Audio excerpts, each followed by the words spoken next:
இப்போ சென்னையில ரெண்டே பேருக்கு நடுவுல தான் போட்டி. ஒன்னு இஎம்ஐ, இன்னொன்னு ரெண்ட். போரூர், காட்டுப்பாக்கம். ரெண்டட் ஹவுஸ்னா உங்க ரெண்ட், அவங்க அசர்ட். ஓன் ஹவுஸ்னா உங்க இஎம்ஐ, உங்க assert. For bookings call 8682089820. Stepstone Viram Phase 2. காட்டுப்பாக்கம்ல premium 2 and 3 BHK apartments. Just 79 lakhs all inclusive. இவங்க எம்எல்ஏவே இல்ல, எம்எல்ஏக்கு தகுதி இல்லாத ஆட்கள்னு ஒரு சர்டிபிகேட்டை கொடுத்துட்டாருன்னா அது அந்த இடம் இடைத்தேர்தல் ஆயிரும், காலி இடங்களா. ஆமா, அப்ப நம்ம இடைத்தேர்தல் அதிகப்படுத்தினா இங்க ஆட்சி அதிகாரத்துல பிரச்சனைகளும் சிக்கல்களும் வரும். ஒரு எம்எல்ஏ நான் ரெட்டல்ல நிக்கிறேன், உதயசூரியன் நிக்கிறேன்னா அந்த சின்னத்தோட வேற கட்சி தாவறதான் கட்சி தாவல். அது அதிமுகவுக்கும் அந்த கட்சியில இருந்து மற்ற கட்சிகள் இருந்து வந்தவங்களுக்கும் என்ன ஒரு பிளஸ்னா, இவங்க தகுதி நீக்கம் பண்ணிட்டாங்கன்னா அவங்க எம்எல்ஏ கிடையாது, அவங்க கட்சியில இருந்து ஈஸியா வெட்டி விட்டுறலாம். எம்எல்ஏவா இருக்கனால அந்த ரெட்டல்ல சின்ன சிம்பிளோ இல்ல அவர் குக்கர் சிம்பிளோ இருக்கிறதுனால அது அவங்கள உறுத்திக்கிட்டு தான் இருக்கும். 234 தொகுதிகளுக்கும் அனைத்து எம்எல்ஏக்களுக்கும் மென்ஷன் பண்ணிட்டீங்க. அனைத்து எம்எல்ஏக்களுக்கும் காரு அப்படின்னா நீங்க ஒரு பாயிண்ட்ல டிஎம்கே ஏடிஎம்கேக்கு கார் தேவைப்படுமா? தேவை உள்ளவர்கள் ஒரு கோரிக்கை வைங்க, நம்ம பரிசீலனை செஞ்சு எல்லா எம்எல்ஏக்கும் வேணுமாங்கிற ஒரு கருத்து கணிப்பு எடுத்து அதற்கப்புறம் நீங்க ஒரு உத்தரவு போட்டிருந்தீங்கன்னா அது நியாயமானது. ஏன்னா அந்த கருத்து கணிப்பு எடுத்ததுக்கு அப்புறம் தாவேக மேல விமர்சனம் வராது. எல்லாத்துக்கும் முதல்வர் பதில் சொல்றக்கூடிய சூழலை இவங்க உருவாக்கிட்டு இருக்காங்க. அது ஆபத்துன்னு நான் சொல்ல வரேன். எம்எல்ஏனா என்னன்னு இந்த பெரிய முதலமைச்சர் நினைப்போம்.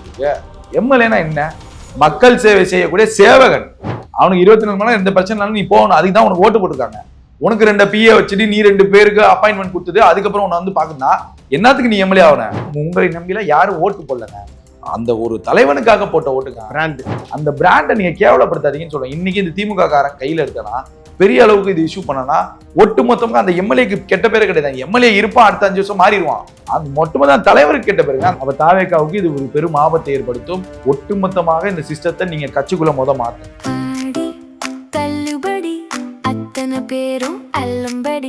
6 முதல் 60% வரை ஆடி தள்ளுபடியுடன் சூப்பர் சரவணா ஸ்டோர்ஸ், சென்னை, மதுரை, கோவை.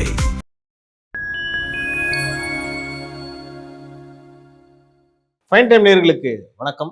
இன்று நம்மோடு இணைந்திருப்பவர் ஊடகவியலாளர் திரு யாசர் அவர்கள். வணக்கம். வணக்கம் தேவா. சபாநாயகர் ஜேசிடி பிரபாகர் அவர்கள் வந்து இந்த அதிமுகலேருந்து வந்தாங்களா, தாவேக்கால இணைஞ்சாங்களா, அவங்களால வந்து தகுதி நீக்க நடவடிக்கை எடுக்கணுன்ற மாதிரி அதிமுகவினர் ஒரு கோரிக்கையை வச்சிருந்தாங்க, புகாராகவும் கொடுத்தாங்க.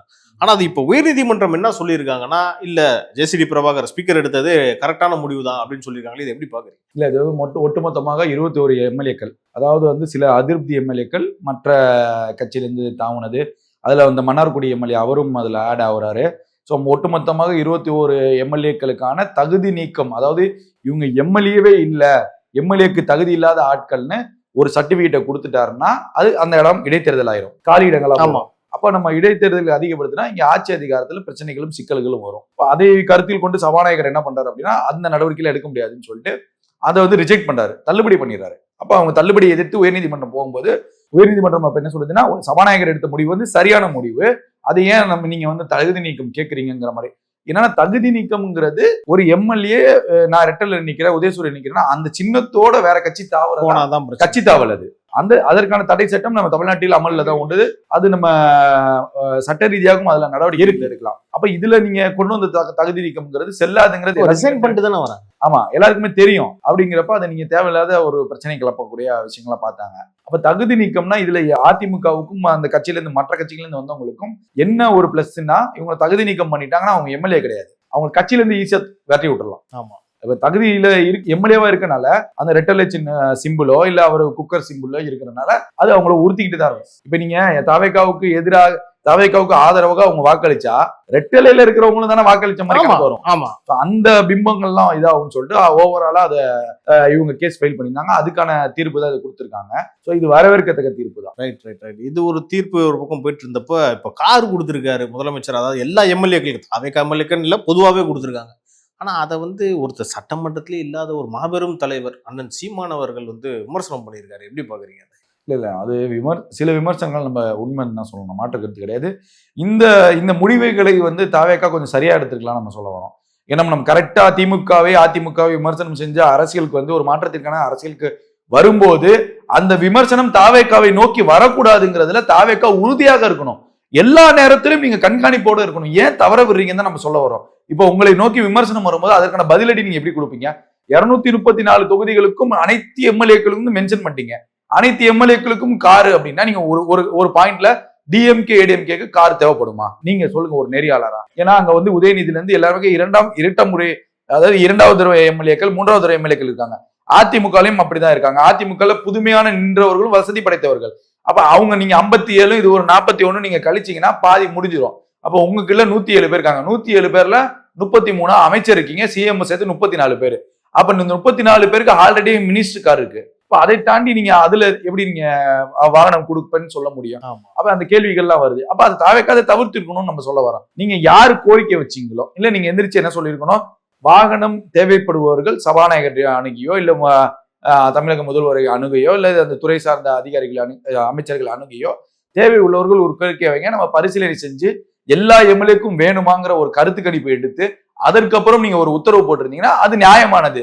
ஏன்னா அந்த கருத்து கணிப்பு எடுத்ததுக்கு அப்புறம் தாவேக மேல விமர்சனம் வராது. ஆமா, நாங்க கருத்து கணிப்பு கேட்டோம், திமுகவும் வேணும்னு சொன்னிச்சு, அதிமுகவும் வேணும்னு சொன்னிச்சு, தேமுதிகவும் வேணும்னு சொல்றப்ப அப்ப நீங்க விமர்சனத்துக்கு நீங்க இடம் வர மாட்டீங்க. ஆமா, அப்ப செய்யறதை இப்படி செஞ்சீங்கன்னா உங்களுக்கு விமர்சனம் வராது.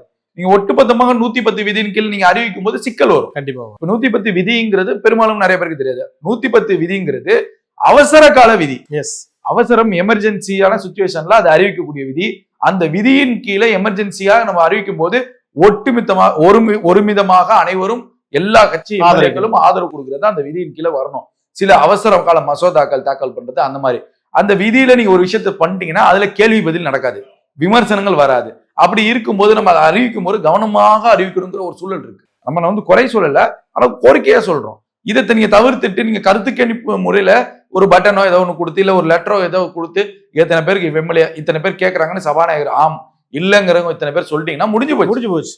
அதுக்கப்புறம் இதை இம்ப்ளிமெண்ட் பண்ணிருந்தீங்கன்னா உங்களுக்கு எந்த காலத்திலும் யாரும் கேள்வி கேட்கக்கூடியத சூழல் வந்துடும். இல்ல இப்படி நாளைக்கு ஒரு இப்ப நீங்க சொல்ற மாதிரியே போனாலும் நாளைக்கு வந்து எதிர்கட்சி இன்னைக்கு அதிகமா இருக்காங்க இல்லன்னு சொல்லிட்டாங்கன்னா இது அரசியல் ரீதியா உங்களுக்கு ஒரு பின்னடை வந்துரும். இல்ல பின்னடை இப்ப வேணான்னு சொல்லிட்டாங்கன்னா நல்லதுதான் தம்பி. நீங்க இப்ப 234 எம்எல்ஏ ஒரு எக்ஸாம்பிளுக்கு சொல்றேன். 234 நீங்க அமைச்சர்கள் 34 பேரை விட்டுருங்க, 200 எம்எல்ஏக்குன்னு வைங்களேன். ஒரு எம்எல்ஏக்கு இன்னைக்கு வந்து நீங்க 1 லட்சம் ரூபாய் படிக்காசு மொத்தமா கொடுக்குறீங்க, 75,000 பராமரிப்பு, 25,000 உதவியாளர் காசு எல்லாம் சேர்த்து. ஆமா, அப்ப நீங்க 1 லட்சம் ரூபாய் கொடுக்கும் போது 200 தொகுதிகளுக்கு மாசம் 1 லட்சம் ரூபாய்னா எவ்வளவு ஆச்சு? எங்கேயோ போகுது. 2 கோடி ரூபாய்.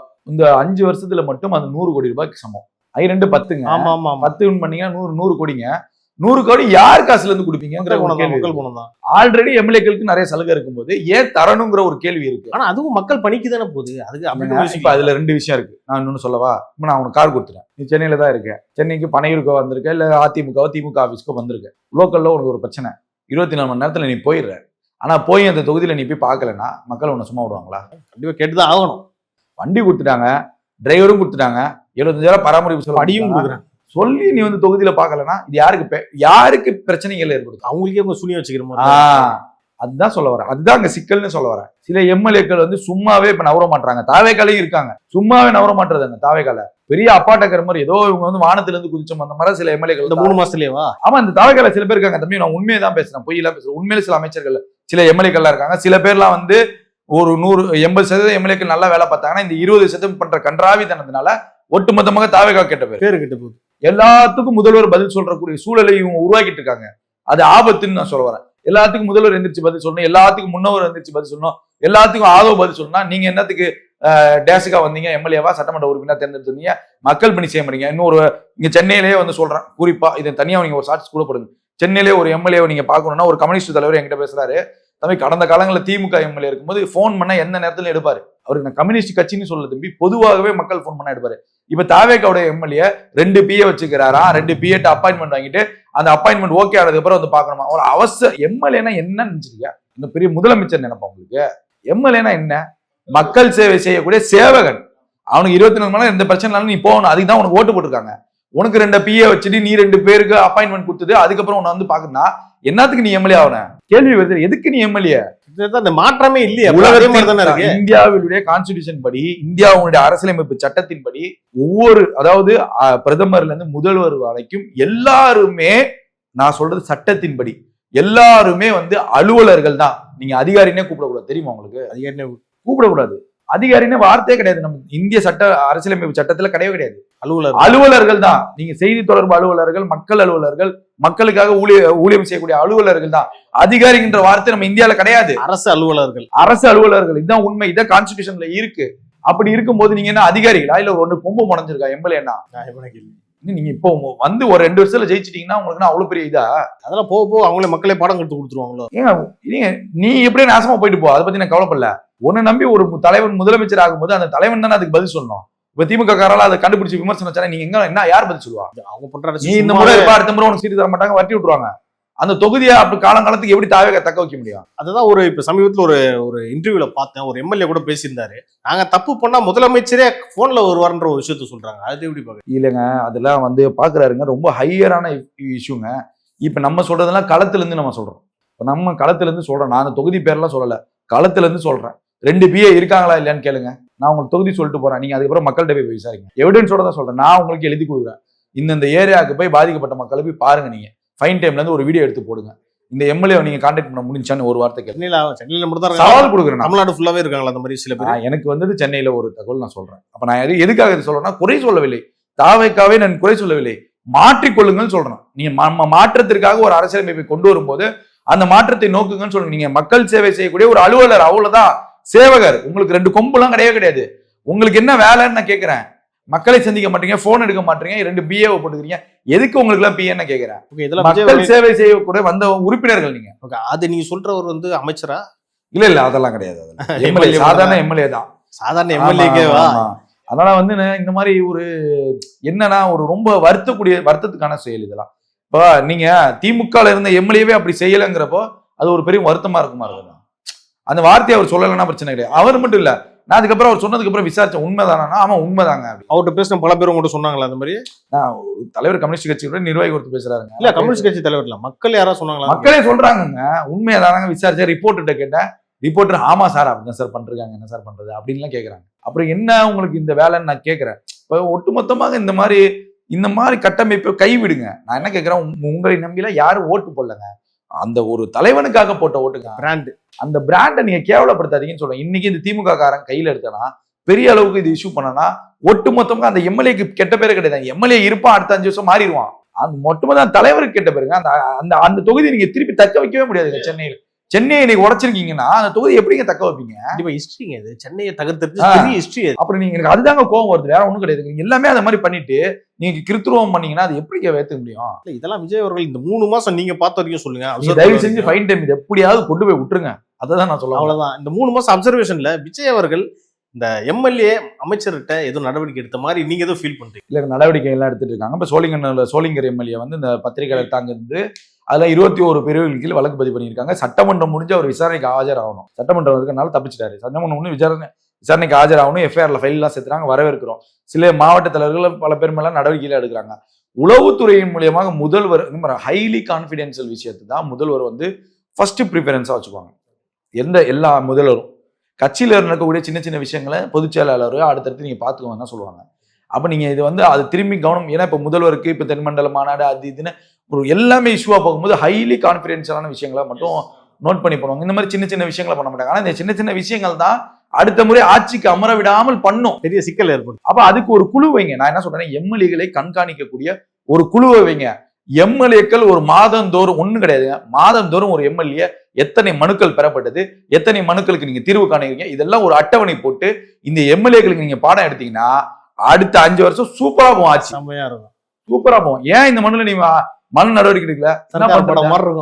தப்பு இல்லையா? அது முதல் நோட்டிபிகேஷன் பண்ணினா அப்படியே எம்எல்ஏக்களுக்கு ஒரு புக்லெட் கொடுங்க, அட்டெண்டன்ஸ் மாதிரி கொடுங்க. ஒரு நாளைக்கு எத்தனை போன, எத்தனை வார்டு போற, ஒரு நாளைக்கு ஒரு எம்எல்ஏக்கு ஒரு வார்டு கூட போக முடியலன்னா அவர் எம்எல்ஏவே கிடையாது, கவுன்சிலரே கிடையாதுன்றேன். அப்புறம் எம்எல்ஏ உண்மையிலுமே சொல்றேன், ஒரு எம்எல்ஏ போய் ஒரு வார்டுல தினந்தோறும் பார்க்கணும். ஏன்னா எனக்கு தெரிஞ்சுங்க, நான் உண்மையிலுமே ஃபேக்டா சொல்றேங்க. ECR Saravanan, Royapuram Thamu, Velachery minister Kumar sir, இந்த மாதிரி ஒட்டுமொத்தமாக ஒரு சில பேர்லாம் கடுமையா டெய்லி போறாங்க.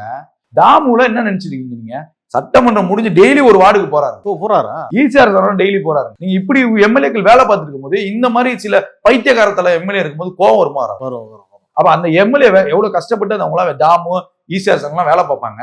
இப்ப அவங்களுடைய பேரையும் சேர்த்து தானே நீங்க எடுக்கிறீங்க. அதையே யோசிக்க மாட்டீங்கன்னு சொல்ல வரேன். அப்ப மாண்புமிகு தமிழ்நாட்டின் முதலமைச்சர் கரெக்டா ஒரு அட்டவணை போட்டு ஒரு கண்காணிப்பு குழு போடுங்க. கட்சி ரீதியா ஒரு ஆளை போடுங்க. நான் என்ன சொல்றேன், அரசு ரீதியா பண்ணணும். கட்சி ரீதி தாவேக்காவின் மீது ஒழுங்கு நடவடிக்கை குழுன்னு எடுங்க. எந்தெந்த எம்எல்ஏக்கள் எப்படிலாம் வேலை பார்க்குறான், ஒரு மாசம் அட்டவணை போடுங்க. ஒரு நாளைக்கு எத்தனை வார்டு போற, எத்தனை மக்களை சந்திச்சு, எத்தனை மனுக்கள் பெறப்பட்டது, எத்தனை மனுக்கள் மேல நீங்க நடவடிக்கை எடுத்தீங்க, அதெல்லாம் ஒரு அட்டவணை படி எடுங்க. மாசம் மாசம் யார் கம்மியா வேலை பார்த்துட்டு நடவடிக்கை எடுங்க. மாவட்ட செயலாளர் பதவி கொடுங்க, அந்த பதவியை ஒரு தற்காலிகமா நிப்பாட்டி வைங்க. நல்லா வேலை பார்த்தவங்களுக்கு நீங்க விருது கொடுங்க. இப்படிலாம் நீங்க பண்ணாதான் இந்த 5 வருஷம் இல்ல 50 வருஷம் ஆனாலும் தாவே நீங்க தான் நிக்கும். ஏன்னா சென்னை வந்து அவ்வளவு சீக்கிரம் உடைக்க முடியாது கூட்டங்க. நீங்க உடைச்சு காமிச்சிருக்காங்கன்னா, நீங்க உட்காந்துக்கிட்டு அதிகாரம் பண்ணிட்டு உட்காந்துருக்குன்னா எவ்வளவு காலத்திலேயே திமுக அது உடைக்கலைங்க. அதிமுக அதை ஒண்ணுமே பண்ண முடியல. தம்பி சொல்ற வரேன், நான் சொல்றது தம்பி என்னன்னா, அவ்வளவு பெரிய ஒரு விஷயத்த செஞ்சுட்டு நீங்க திருப்பி அந்த தொகுதியை கொடுக்கணும்னு நினைக்கிறீங்கன்னா எவ்வளவு கோவம் வரும். ரொம்ப அந்த மக்கள் அதுதான் கொந்தளிக்கிறாங்க, வேற ஒண்ணும் கிடையாது. இப்ப நானும் நீங்களும் இப்ப பேசிட்டு இருக்கிற நேரத்துல வர்ச்சுவல் வாரியர்ஸுக்கே என்னடா இவங்க இவ்வளவு நாள் விஜய்க்கு ஆதரவா பேசிட்டு இருந்தாங்களே, கொஞ்சம் அகைன்ஸ்டா பேச என்ன சொல்றேன்னா, தப்புனா தப்பு. ஆமா, இது ஒட்டுமொத்தமா நம்ம என்ன சொல்றோம், நம்ம அந்த தலைவரின் முகத்திற்காக நல்ல கருத்துக்களை சொல்றோம். இது தப்பு, இது தலைவருக்கு போகணும்னு சொல்றோம். இப்போ நம்ம கூட அகைன்ஸ்டா கூட பேசல, ஒரு குறைகள் இருக்கு, அதை சரி பண்ணிக்கோங்கன்னு தான் சொல்லுவாங்க. கண்டிப்பா. இப்ப அந்த சென்னை தொகுதியை கைவிட்டுட்டீங்க, லோக்கல் எலெக்ஷன்ல அந்த தொகுதியில ஒரு கவுன்சிலர் ஜெயிக்கலன்னா நீங்க என்ன பண்ணுவீங்க? நான் சவால் விடுறேன், இப்படியே தொடருச்சுன்னா ஒரு கவுன்சிலர் கூட ஜெயிக்க முடியாது. மறுபடியும் திமுக தலை தூக்கம். அவர் என்ன பண்ணுவீங்க? அப்புறம் ஈஸியா கிடைச்ச தொகுதியை நீங்க விட்டுட்டு உட்காந்துருந்தீங்கன்னா அப்ப எவ்வளவு கஷ்டம். இப்ப அந்த தொகுதியில ஒரு 10 கவுன்சிலர் சீட் இருக்குன்னு வச்சுக்கோங்க. ஒரு எக்ஸாம்பிள் சொல்ல 10 இருக்குன்னா 10 பேர் இளைஞர் நிப்பான்ல, அவன் ஒரு மாவட்டத்துக்கு போவான்ல, அவன் கனவெல்லாம் நீங்க உடைக்கிற மாதிரி தான் இருக்கு. இதெல்லாம் தவறுன்னு சொல்ல வரேன். அவர் ஒரு சில மாவட்ட தலைவர்கள்லாம் சென்னையில தான், சென்னைக்கு மிக அருகில் தான் சில மாவட்டத்துல பிறந்த நாள் வருது போறப்போது. அதுக்கு அந்த எம்எல்ஏ என்ன சொல்றாரா, அவர் மாவட்ட தலைவர் பிளஸ் எம்எல்ஏ என்ன சொல்றாங்கன்னா, நலத்திட்ட உதவிகள் கொடுக்கணும், ஒரு 10 லட்ச ரூபா வரைக்கும் வசூல் பண்ணுங்கிறாராம். யார் அப்பா வீட்டு காசுல நீ பிறந்த நாள் கொண்டாட? நான் கேட்கிறேன். இல்ல கோவம் தான் எனக்கு. நீங்க எனக்கு விர்ச்சுவல் அரிசி திட்டினாலும் பரவாயில்ல, ஒரு நாளைக்கு 1500 சம்பளத்துக்கு வேலைக்கு போறான், அதுல உனக்கு 1000 ரூபாய் குடும்பத்தை பார்த்துட்டு உனக்கு ஒரு 200 300 ரூபாய் எடுத்து வச்சு கட்சிக்காக செலவு பண்ணனா ஓ முகத்துக்காக இல்ல, அந்த தலைவனுக்காக. நீ அப்ப ஒட்டுமொத்தமாக நீ எம்எல்ஏ ஆனதுக்கு பிறகு நீ உன்கிட்ட 10,000 ரூபாய் இருக்கா, 10,000 ரூபாய்க்கு என்ன ஹெல்ப் பண்ண முடியும்? அவ்வளவுதான். 5,000 ரூபாய் இருக்கா, அந்த 5,000 ஹெல்ப் பண்ணு. நீ 10 லட்ச ரூபாய்க்கு எங்கேயும் பக்கத்து மாவட்ட தலைவர் அவ்வளவு பண்ணாரு, நான் இவ்வளவு பண்ணணும்னா வந்தீங்கன்னா இது அரசியல்ல எடுபடாது. அவர் அவ்வளவு நல்லது பண்ணியிருக்காரு, நீ அவ்வளவு நல்லது பண்ணுன்ற டார்கெட் வைக்கி. அதுதான் சொல்ல வரேன். அப்ப தாவேக்காவுக்கு இது ஒரு பெரும் ஆபத்தை ஏற்படுத்தும். இன்னும் போன்ற மாவட்ட தலைவர்கள் உண்மையிலுமே களை எடுக்க வேண்டும். இது உண்மையிலுமே நடக்கக்கூடிய விஷயம். இது ஜூவிலையும் வந்திருக்கு. நானும் இப்ப சொல்றேன், ஒட்டுமொத்தமாக இந்த சிஸ்டத்தை நீங்க கட்சிக்குள்ள மாத்துங்க. ரைட். பல விஷயங்களுக்கு நீங்க சிறப்பா பதில் சொன்னீங்க. நேரத்துக்கும் கருத்துக்கும் நன்றி. நன்றி.